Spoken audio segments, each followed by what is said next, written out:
그리고 은혜라는 제목으로 말씀을 나누고자 합니다. 오늘은 세 단어인데요. 다툼, 경쟁, 은혜. 이 세 단어를 생각하다 보면 다툼이라는 말 우리가 참 많이 쓰는 말 중에 하나이고요. 경쟁도 너무 잘 알고 있는 단어, 은혜도 잘 아는 단어 중에 하나입니다. 근데 이 다툼이라는 단어를 생각하면 저는 늘 머릿속에 떠오르는 단어 하나가 아기 다툼이라는 단어인데요.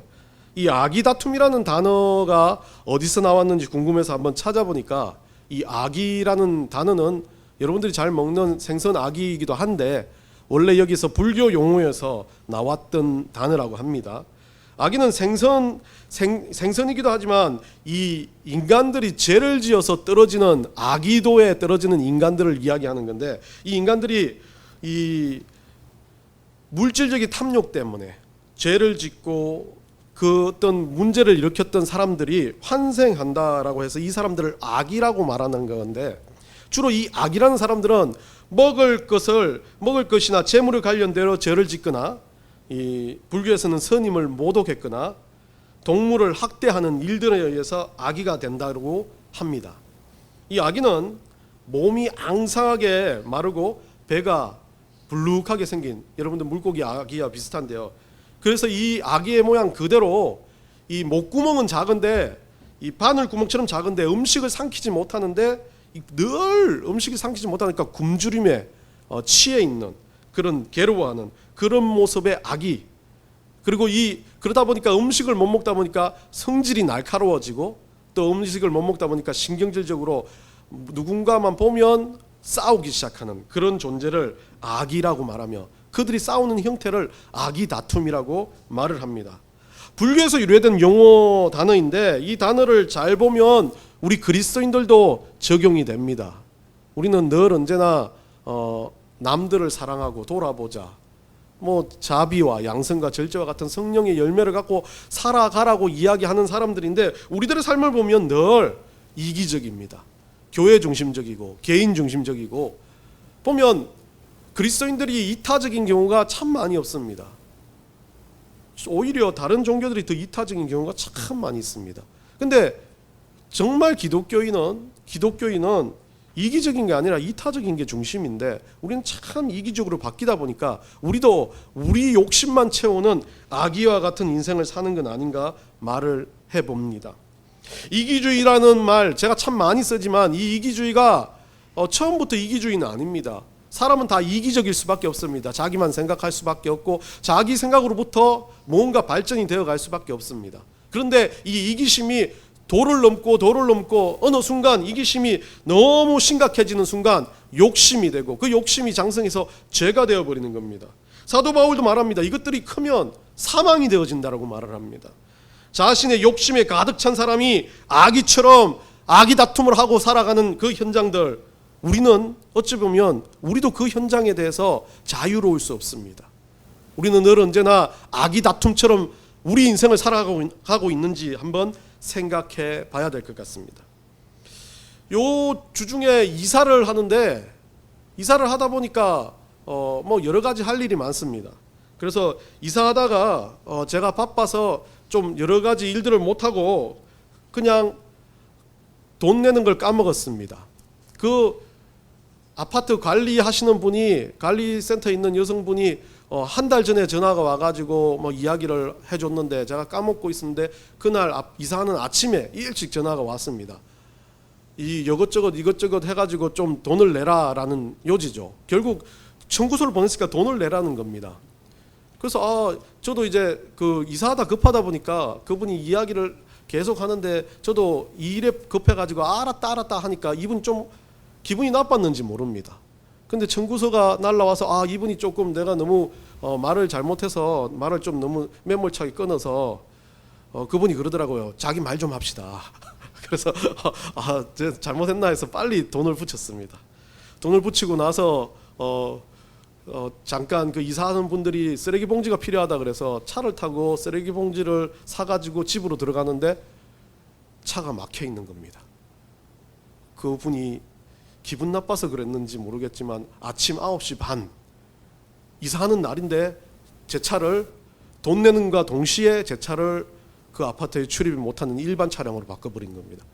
그래서 들어가면서 관리인 아저씨가 띵동하게 왜 오셨습니까? 그래서 예, 이사하는 집인데 아침부터 차를 막아놨네요. 그러니까 아저씨가 껄껄껄 웃으면서 참 그런갑다 하면서 둘이 서로 웃었습니다. 그 다음에 또 인부들이 뭐가 필요하다 그러면 나갔다 옵니다. 또 차를 섰습니다. 아저씨가 묻습니다. 또 어디 가십니까? 예, 몇 동 몇 호 갑니다. 뭐하러 가십니까? 이사하는데 아침부터 차를 막아놨네요. 또 뭐 한 가지 또 일이 있어 또 나갔다 왔습니다. 한 5번을 나갔다 왔는데 그때는 저도 슬슬 우리 경상도 말로는 빡치기 시작했습니다. 5번째 그 아저씨도 황당하고 물론 그 아저씨는 보이지 않으니까 묻습니다. 어디 가십니까? 예, 몇 동 갑니까? 또요? 아파트 관리센터의 여직원이 너무 일을 잘하시는 것 같아서 그런 것 같습니다. 아저씨도 그렇네요. 좀 그렇네요 하고 했습니다. 6번째, 7번째 되니까 화가 나기 시작합니다. 들어갈 때마다 이래야 되나? 좀 배려해 주면 안 되나? 오후 이사를 하는데 이사를 1시간 만에 끝내는 사람이 어디 있어요? 오전 이사한다 해도 오전 한 2시까지는 열어놔야 되는 거 아닌가? 라고 생각하면서 그 아저씨가 어디 가십니까? 이 아저씨도 짜증나는 거야. 어디 가십니까를 왜 그렇게 반복적으로 로봇처럼 물어? 그러면서 화가 나기 시작하면서 내 속에서 불불 끓어오릅니다. 그래서 아저씨 보고 아저씨 방금 왔는데 모릅니까? 그 아저씨 안 보여요. 700m. 그 관리센터 직원 아저씨 또 그래요. 둘이 서로 짜증이 나기 시작하니까 서로 싸우려고 그래요. 이게 아기 다툼과 같은 겁니다. 아무것도 아닌 것 같아요. 그냥 단순한 일인데 생각해보니까 화낼 일도 아닌데 그 난장이 같은 여인인지 모르겠지만 그 여인이 쏘올린 공은 어디 갔는지 모르겠고 그 여인은 딴 데 있고 우리 둘이 화가 나서 싸우고 있는 겁니다. 아기 다툼은요, 인생에 이런 모습들이 참 많이 있습니다. 누군가 그 일을 만들어 놓은 사람은 사라져버리고 아무렇지도 않은 두 사람이 서로 맥살을 잡고 싸우고 있는 거예요. 그러면서 뒤에 자기들이 왜 싸우는지도 모르는 세상이 돼버린 겁니다. 아기 다툼은 꼭 이와 같아요. 누가 목적이 있고 뭔가가 있고 이유가 있는 것이 아니라 어떤 일들이 있는지 모르는 상황에서 서로 감정이 상해 있고 싸움으로 그냥 서로 기분 나쁜 것만 생각하는 겁니다.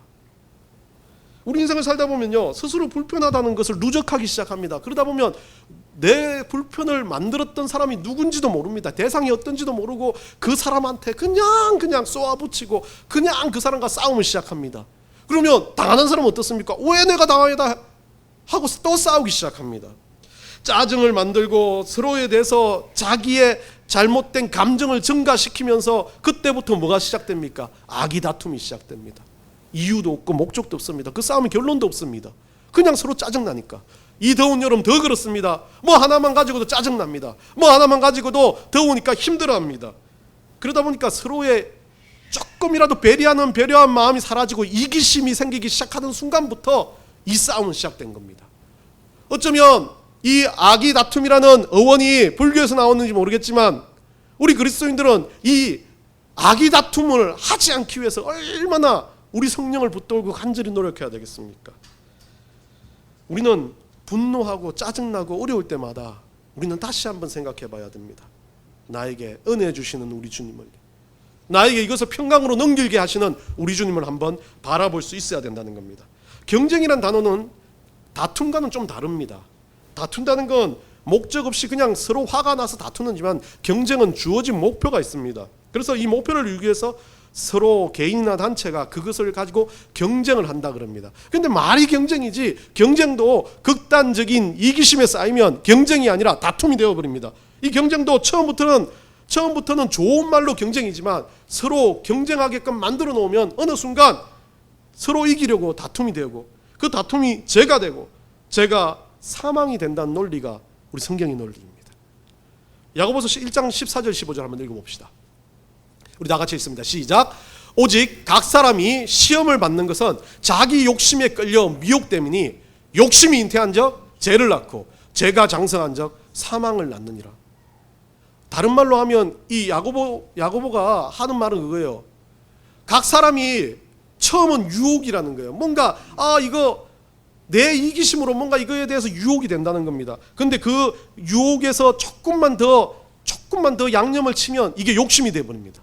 이 욕심이 조금 자라면서 이 욕심 때문에 뭐가 생깁니까? 죄를 짓기 시작합니다.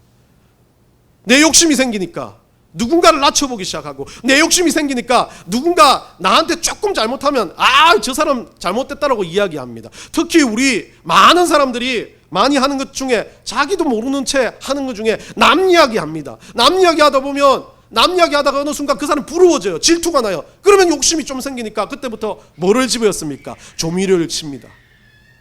좀 깎아내리를 합니다. 아니면 좀 그 사람에 대해서 좋은 말보다는 그냥 감정적인 게 아니라 그냥 조금은 비교합니다. 그때 뭐가 생깁니까? 내 속에 잘못된 죄가 올라오기 시작하죠. 그리고 난 다음에 뭡니까? 그 죄가 끝으로는 사망이 된다는 거예요. 그 죄가 장성하기 시작하면 내 안에 계신 성령님을 막아버리고, 내 안에 계신 믿음을 막아버리고, 내 안에 계신 은혜라는 그 은혜의 기쁨을 누리지 못하게 만드는 거예요. 그게 야고보 선지자가 말하는 겁니다. 로마서 5장 21절 바울이 한번 이야기한 걸 읽어봅시다. 다 같이 읽습니다. 시작. 이는 제가 사망 안에서 왕노릇 한 것 같이 은혜도 또한 의로 말미암아 왕노릇하여 우리 주 예수 그리스도로 말미암아 영생에 이르게 하려 함이라. 자, 사도 바울은 죄도 우리 속에 있다는 겁니다. 이 죄가 언제 튀어나올지 모른다는 거예요. 이게 왕노릇 한다는 겁니다. 그런데 그와 함께 우리 속에 은혜 또한 이 죄와 함께 싸우고 있다는 거예요. 그래서 사도 바울은 내 안에 사망의 법과 내 안에 생명의 법이 싸운다라고 말하는 말이 사도 바울의 말입니다. 그래서 늘 싸워서 언제나 죄가 이기면, 언제나 욕망이 이기면 죄를 짓게 되어 있는 거죠. 결국은 그게 장성해지면 사망으로 가요.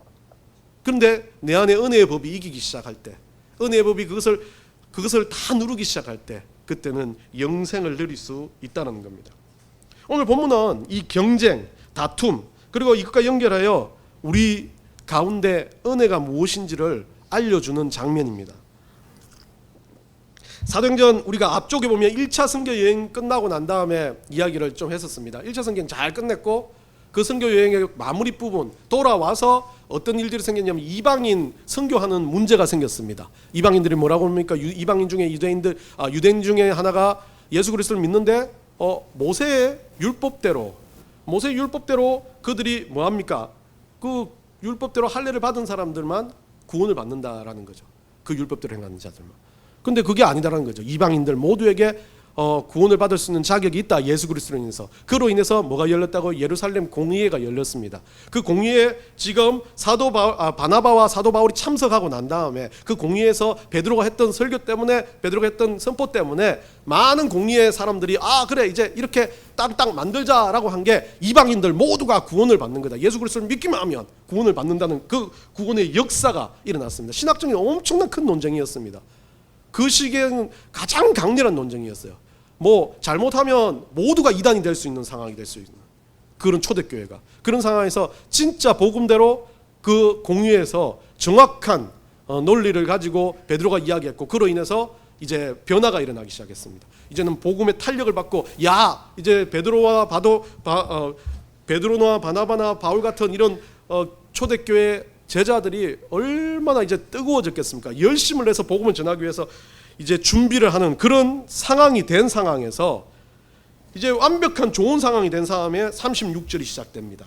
며칠 후에 바울이 바나바들은 말하되 우리가 주의 말씀을 전한 각성으로 가서 다시 가서 형제들이 어떠한가 방문하자 하고, 이제 바울과 바나바가 얼마나 기쁘겠습니까? 이때까지 전했던 게 잘못된 게 아니라 진짜 복음이다라고 이야기하는 그 마음이 들고, 이들이 큰 감동을 받고 이제 다시 바울이 바나바에게 다시 이제 가서 우리가 그 전했던 복음이 맞다라는 것을 알려주고 또 형제들도 보고 또 전도를 하자라고 하는 그 말을 바나바에게 합니다.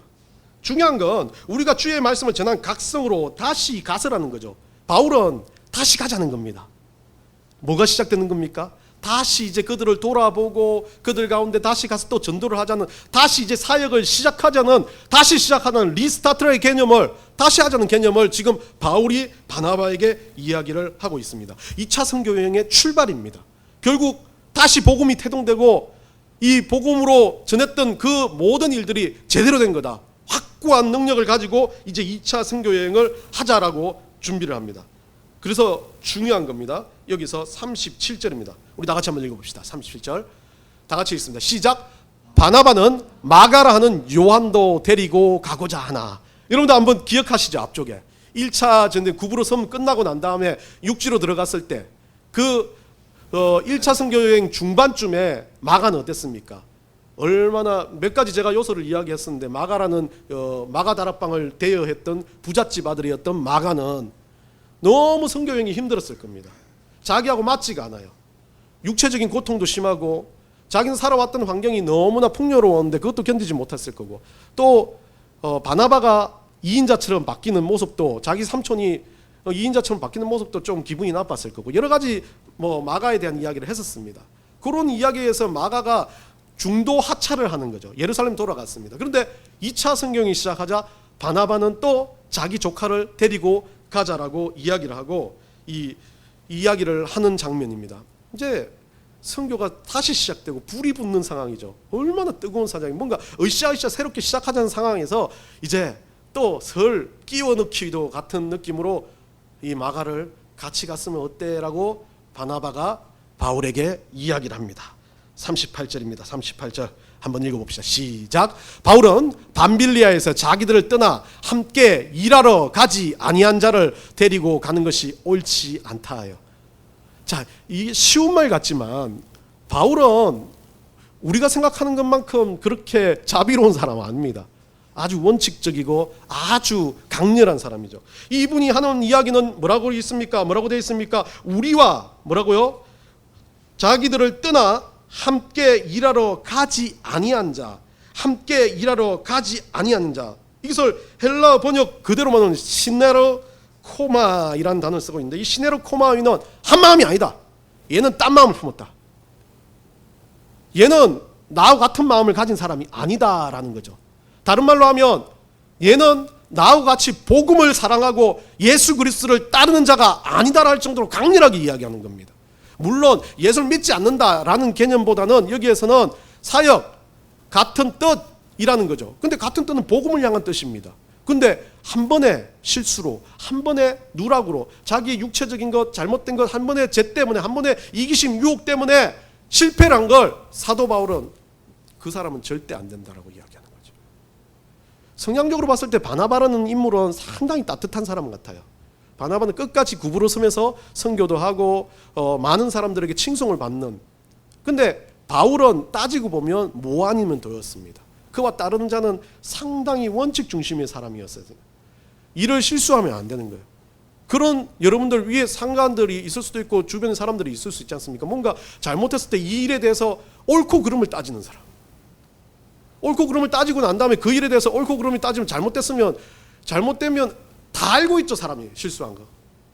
마가가 자기 실수한 거 모르겠습니까? 알고 있습니다. 자기 힘들어서 한 거 바울 쳐다보기도 힘들 겁니다. 근데 바울은 마가만 보면 이야기한 거예요. 너는 변절자, 너는 마음을 바꾼 자, 너는 중간에 포기한 자라고 이야기하는 아주 원칙적인 사람입니다. 그러니까 얘한테 일을 맡겨서는 안 된다라고 이야기하죠. 참 세상을 보면요, 많은 종류의 사람이 있지만 이런 종류의 사람들 때문에 다툼이 일어날 때가 있습니다. 바나바라고 다툼이 안 일어나는 건 아니지만 바울 같은 사람 때문에 다툼이 잘 일어나요. 그런데 바울 같은 사람이 뭐를 또 좋은 점이 있습니까? 원칙을 잡았기 때문에 뒤틀리지 않고 누군가에 대해서 그 위에서 누군가가 잘못됐다라고 송곳으로 찌르는 문제들을 다 커버할 수 있는 사람이 됩니다. 그러다 보니까 바울 같은 사람이 참 중요한 사람이지만 마가를 쓰는 사람, 사람을 쓰는 형태에서는 바울은 참 조금은 아쉬운 점이 남았습니다. 물론 많은 사람들이 바울을 좋아하는 사람도 있습니다. 제가 성향이 바나바와 비슷할 수도 있기 때문에 그런지 몰라도 이 바울을 보면 뭔가 속에 캥겨요. 이 사람 좀 그냥 좀 한 대 때려야 되겠다는 생각. 그런데 때릴 게 전혀 없는 사람이 저보다 너무나 은혜로운 사람이고 너무나 많은 것에 헌신하고 봉사한 사도였기 때문에. 근데 바울이 보기에는 이 마가는 절대 자격 미달이었습니다. 근데 여기까지는 좋습니다. 서로가 그럴 수 있죠. 사람을 가지고 한 사람을 가지고 평가할 수 있지 않습니까? 아까 말한 것처럼 그 사람에 대해서 이야기할 수 있고 좋은 점 나쁜 점 이야기할 수 있습니다. 그런데 문제는 39절입니다. 39절 한번 읽어봅시다. 다 같이 읽습니다. 시작. 서로 심히 다투어 피차 갈랐으니. 바나바는 마가를 데리고 배 타고 구브로로 가고. 참 성경을 읽다 보면 가장 많은 이야기들을 듣게 되지만 가장 좀 아쉬운 장면 중에 하나고 보면 사도들, 제자들 이런 분들이 너무 우리에게는 높으신 분들이잖아요. 너무 한 번만 만나봤으면 좋겠다. 베드로 같은 사람, 교황은 막 그래서 지금도 베드로를 따르면서 어두못 썩은 자기가 베드로의 직계다 이렇게 이야기하는 것과 똑같은 것처럼 그런 사람들 보면 너무 대단한 것 같아요. 근데 그런 사람들이 어땠습니까? 오늘 사람 하나 때문에 뭐 했다고요? 심히 다투었다. 야, 이 심히 다투었다는 이 단어 상당히 중요합니다. 이거 봤을 때는 그냥 단순하게 싸우고보단 서로 말싸움 한 거 아니냐라고 이야기하는데 의미로서로 봤을 때는 앞뒤 의미로 보면 바울하고 바나바하고 목에 핏대를 세우면서 싸웠을 것 같아요. 파록시스모스란 단어를 쓰고 있는데 이 단어가 신약에 딱 2번밖에 쓰이지 않습니다. 어디에 쓰이냐면 여기에 쓰이고 히브리서 10장 24절에 쓰이는데요. 히브리 10장 24절 상당히 이 반전입니다. 한번 읽어봅시다. 다 같이 읽습니다. 시작. 서로 돌아보아 사랑과 선행을 격려하며. 심히 다투었다는 이 단어가 신약에 딱 2번 쓰이는데 심히 다투다는 말과 또 한 번의 단어는 격려라는 말로 쓰입니다. 이 헬라어는 좀 약간 제가 봐도 너무 심각해요. 맞죠? 너무 극단적인 단어가 동일한 단어예요. 싸우다, 위로해주다. 이게 완전 반대말인데 이게 두 단어가 똑같은 의미로 쓰여집니다. 그것도 신약에서 다른 용례가 있었으면 모르겠지만 딱 2번 쓰이는데 싸우는 거 하나, 격려하는 거 하나입니다. 자, 이게 가장 중요한, 저는 여기서 오늘 다툼과 경쟁 그리고 은혜에 대한 이야기를 할 때 가장 중요한 핵심이라고 봅니다. 우리가 이 땅 가운데 살아갈 때 다투고 경쟁하고 싸웁니다. 기질이 다릅니다. 누군가에 의해서 나는 좀 잘나 보이기도 하고 이기심도 강할 수도 있고요. 나는 좀 누군가보다 육체적으로 강건할 수도 있고, 난 누군가보다 좀 많이 배웠을 수도 있고, 난 누군가보다 좀 건강할 수도 있습니다. 돈도 많을 수도 있습니다. 근데 나는 좀 누군가에 비해서 너무 찌질이 같아요. 키도 작고 몸도 뚱뚱하고 건강도 안 좋아요. 그러다 보니까 사람들이 사는 이 다양성 때문에 서로가 다르기 때문에 서로 가운데 뭐가 생겨납니까? 말을 하기를 좋아하는 사람이 있고 또 말을 듣기를 좋아하는 사람이 있고 여러 가지 이야기 때문에 사람들 가운데는 경쟁도 생기고 경쟁 가운데 이기심이 더 극단적으로 바뀌면 싸움도 생깁니다. 이런저런 일들이 이 땅 가운데는 생겨난다는 거죠. 그러니까 우리를 기준점으로 여기서 말했을 때 바울과 바나바라는 인간의 기준점으로 동사를 사용했을 때는 다투다라는 의미가 됐던 게 우리 하나님의 중심으로 본다면 격려가 된다는 겁니다. 다시 쉽게 말하면요, 물론 이건 신학적인 신학적인 해석은 아닙니다. 근데 제가 느끼긴 그래요. 우리 이 땅 가운데 살아가는 다툼과 경쟁과 모든 것들을 생각하다 보면 우리는 어떻습니까? 짜증나는 일도 많고 문제 있는 일도 많아요. 누군가에서 무시당했다고 돌아서면 이 사람이 나한테 왜 이래 라고 생각할 때도 많습니다. 저도 그래요. 얼굴도 보지도 못했던 그 아줌마가 한 달 전에 전화하고 예 알겠습니다 했는데 자기가 뭘 또 보내고 내 말 좀 들어봐라 그러고 바빠 죽겠는데 했을 때 당장 찾아가서 그 아줌마 보고 삿대질하고 싸울 수도 있는 겁니다. 그런데 그런 상황이 됐을 때 느껴지는 거예요. 너무 다투는 이 아줌마 왜 이러지라고 생각하는 순간을 다시 생각해 보니까 뒤에 설교를 쓰면서 다시 생각해 보니까 그 순간이 하나님은 나에게 있어서 격려하는 순간이에요. 성우야, 네가 은혜를 어디에 갖다 버렸니? 네가 그 사람을 바라보고 악이 다툼이라는 것을 깨달았지 않냐? 그 사람 아무렇지 않은데 그 사람 때문에 짜증난 걸 딴 사람한테 분노를 배출하고 때로는 아무것도 아닌 일 같고 그냥 내 마음에 안 든다고 꽁 한 것 같고 그 사람을 꼬아가지고 비꼬기 시작하고 또 어쩔 때는 아무것도 아닌 일 같고 그냥 살아가는데 그게 꼭 가장 중요한 것처럼 우선순위처럼 생각하고 살아가지고 그거 안 되면 다 안 되는 것처럼 생각하고 살아가는 인생들, 그거 우리 아니냐는 거예요. 왜 그렇습니까? 하나님이 주시는 격려는 그거였어요. 성훈아, 네한테서 은혜가 사라지고 있어. 성령을 네가 네 자신의 이기심 때문에 성령을 짓누르고 있어. 하나님이 격려를 받아봐. 하나님 주시는 그 돌아보고 서로를 바라보며 사람들을 바라보면서 하나님이 사랑이시라는 것을 알려주시는 그 격려가 내 안에 들어오니까 어느 순간 그 관리 직원이요, 비꼬아 말하는 건 아니지만 열심히 한 해로 바뀌는 거죠. 정말 열심히 하네. 그걸로 끝인 거죠. 이 땅 가운데 살아가는 우리는 모든 것들이 하나님의 은혜 가운데 들어가면 변화되고 바뀌는 줄 믿어야 합니다. 그게 믿음인 거예요. 은혜가 있으면 내 짜증도 바뀌지만 은혜가 있으면 내 짜증의 주변에 있는 사람들이 짜증을 듣지 않는 걸로 변화가 일어나는 겁니다. 기적처럼 뭔가 기적이 일어나고 기적의 중심 돼가지고 하나님 막 변화시켜 주세요. 물질적인 풍요를 주세요. 이것 때문에 우리는 은혜라고 누리라고 말하지 않습니다. 물론 그것도 은혜가 될 수 있겠지만 그 은혜보다 더 중요한 건 내가 주님 안에서 내 의심이 없어지고 내가 주님 안에서 내가 격려를 받는 그 순간 은혜가 흘러 넘친다는 거죠. 디모데후서 1장 9절 한번 읽어보겠습니다. 디모데후서 1장 9절 다 같이 읽습니다. 시작. 하나님이 우리를 구원하사 거룩하신 소명으로 부르심은 우리의 행위대로 하심이 아니요 오직 자기의 뜻과 영원전부터 그리스도 예수 안에서 우리에게 주신 은혜대로 하심이라. 그 은혜는요 우리의 뜻에 의해 나온 게 아닙니다. 그냥 내가 하나님을 의지하고 있을 때 우리 하나님 주시는 선물과 같은 거죠. 디모데후서 1장 9절도 한번 고린도후서 9장 8절도 한번 읽어봅시다. 다 같이 읽습니다. 시작. 하나님이 능히 모든 은혜를 너희에게 넘치게 하시나니 이는 너희로 모든 일에 항상 모든 것이 넉넉하여 모든 착한 일을 넘치게 하게 하려 하심이라. 은혜가 있으면 넘치게 하신다는 거예요. 은혜가 있으면 그것이 나를 통해서 흘러가게 하신다는 거예요. 은혜가 있으면 문제가 어떻건 잘못된 것이 중심이 되는 게 아니라 아기 다툼과 같은 그 다툼과 경쟁이 중심이 되는 게 아니라 하나님 뜻대로 되세요. 물론 많은 사람들이 그렇게 말합니다. 예수 믿는 사람들 보면 너무 천하태평이라는 거예요. 예수 믿는 사람 보면 모든 게 은혜래요. 예수 믿는 사람 보면 모든 게 다 하나님 뜻대로래요. 이해가 안 될 때가 있었어요. 저 사람들은 왜 열심히 하지도 않고 하나님 뜻대로라고 이야기하냐? 아니요. 열심을 떠나 그들에게는 믿음이 하나님 뜻대로라는 믿음이 있기 때문에 그래요. 그 믿음을 뭐 잘못했다 잘했다는 문제가 아니라 진짜 내가 열심히 하면서 그 일들을 가져간다면 우리 하나님께서 그것 가운데 역사하신다는 겁니다.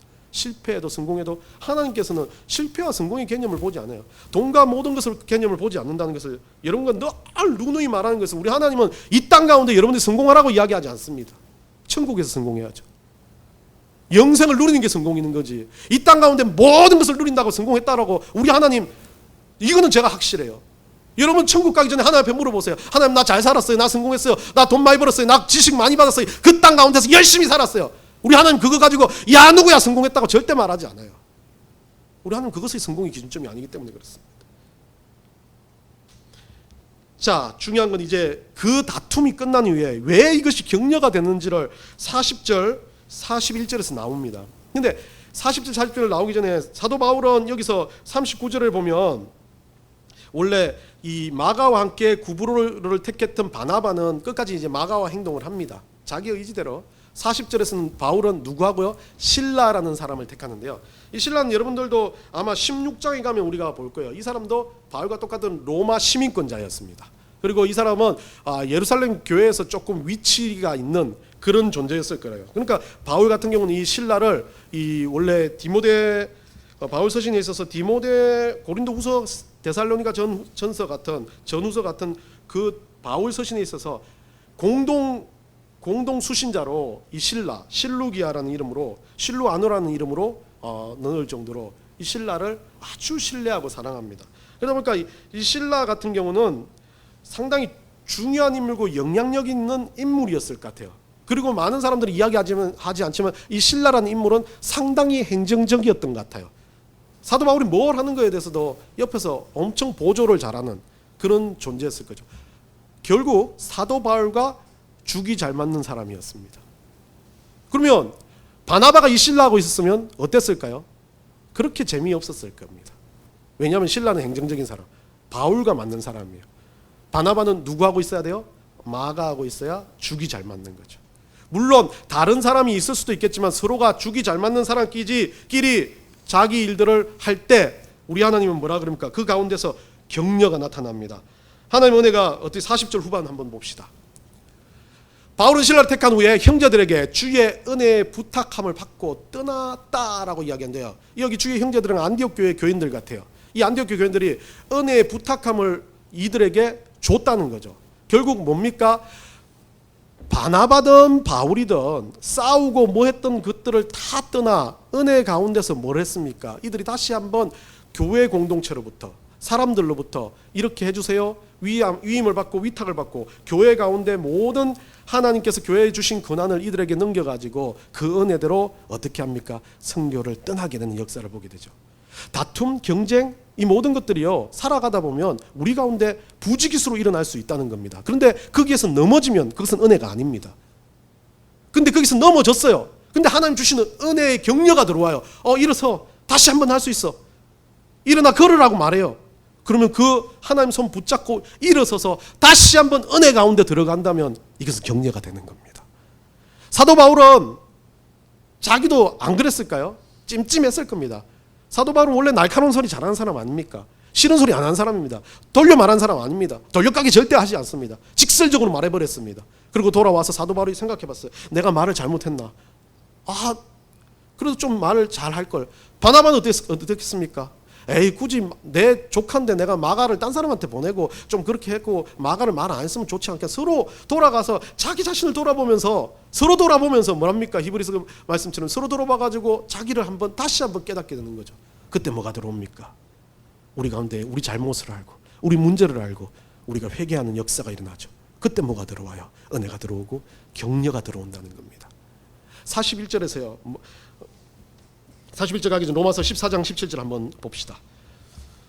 로마서 14장 17절 우리 다 같이 읽습니다. 시작. 하나님의 나라는 먹는 것과 마시는 것이 아니요 오직 성령 안에 있는 의와 평강과 희락이니라. 우리 하나님 나라는요, 솔직하게 우리 하나님, 사도 바울이 쓴 거예요. 하나님 나라는 이 땅 가운데서 먹고 마시는 것, 중요하게 생각하는 거지만 그것보다 더 중요한 건 오직 성령 안에 있는 의와 평강과 희락이라는 거예요. 성령 안에 누리는 은혜라는 거예요. 성령 안에 누리는 내 믿음이라는 거예요. 성령 안에서 누리고 살아가는 죄와 싸우는 우리의 삶이 우리 하나님 나라의 가장 중요한 핵심이라는 거예요. 이 땅 가운데 먹고 마시는 거, 하나님 나라의 조그만 부분일 수 있지만 더 큰 핵심은 우리 하나님을 위해서 내 안에서 어떻게, 내 성령께서, 내 안에 계신 성령께서 어떻게 역사하시는지를 지켜보며 살아가는지가 더 중요하다는 거죠. 하나님 나라를 위해 사는 것은 의와 평강과 희락이 넘치는 삶이 되는 것인데 그 삶이 바로 은혜의 삶이라는 겁니다. 그 삶이 바로 은혜의 삶으로 누리는 그 삶이 바로 격려받는 삶이 되는 겁니다. 41절 한번 봅시다. 41절에서 또 하나의 더 마지막 은혜를 나누고 말씀을 마무리하겠습니다. 41절에서 이제 그 일들이 끝나고 난 다음에 수리아와 길리기아로 다니면서 교회들을 경고하게 하니라라고 말합니다. 여기에서는 이제 바나바는 구브로로 벌써 다 끝났고 바울에 대한 이야기인데요. 그들이 이제 그 부탁함을 받고 떠나면서 하나님 일들을 시작하다 보니까 뭐가 생겼습니까? 그 어려운 가운데서도 다투고 다시 한번 자기 마음을 주님 앞에 내려놓고 은혜 가운데 들어보니까 그 은혜 가운데서 하나님의 역사를 꾸준히 다시 한번 살아가니까 교회들이 어떻게 됐다고요? 견고해졌다라고 말합니다. 여기서 이 견고하다는 단어, 굳게 하니라라는 이 단어는요, 에피스테리존이라는 단어를 쓰고 있는데 이 에피스테리존이라는 단어는 단순하게 그냥 흔들리지 않은 게 아니라 확고하게 딱딱하게 굳어서 어떤 것으로도 흔들 수 없게 되는 상태를 이야기하는 거죠. 결국 딱딱하게 붙어 있다는 거예요. 예전에 여러분과 함께 했던 껌 이야기와 비슷할 것 같아요. 딱딱하게 붙어서 더 이상 계속 이게 교회 가운데 그런 일들 가운데 이 사도 바울이 복음을 전하고 그 지역에 다니면서 그들을 가르치고 그들에게 복음이 능력이 나타나니까 그 안에 뭐가 있어요? 그 앞에 그들이 회개하고 은혜를 받는 그 다툼과 경쟁 가운데 벗어나는 순간부터 이 교회 가운데 단단함이 일어나는 거죠. 교회가 분쟁이 있습니다. 교회가 싸움이 있어요. 교회 가운데 뭔가 문제가 생겨요. 저는 좋은 현상이라고 봅니다. 그것을 이기고 나면 교회는 단단해집니다. 그것을 이기고 나면 복음이 더 단단해집니다. 여러분 삶에서도 마찬가지입니다. 문제가 있고 아픔이 있고 힘듦이 있습니까? 그 문제가 지나가고 나면 주님의 은혜가 들어오고 격려가 들어오는 순간부터 그때부터는 단단해지기 시작합니다. 그때부터는 어떤 것으로 막지 못하는 단단함이 있습니다. 세상은 흔들지 못하는 거죠. 이거 꼭 제가 여러분과 나누고 싶은 꼭 커피 같아요. 커피.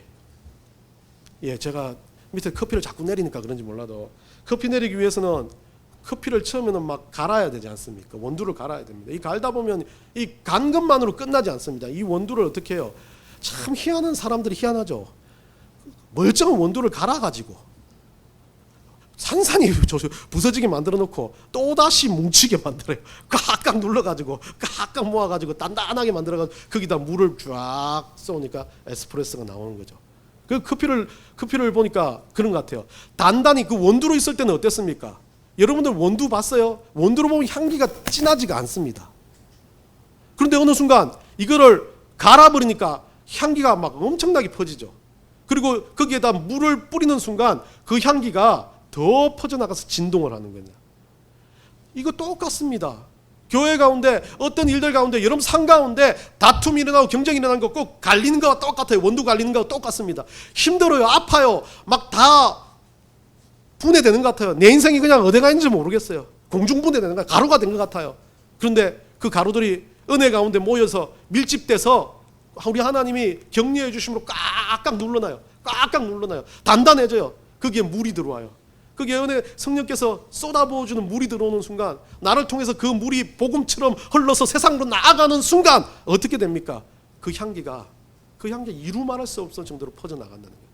다툼과 경쟁은 이런 우리 주님께서 주시는 격려 가운데 은혜로 복음으로 흘러가는 역사를 일으킨다는 거죠.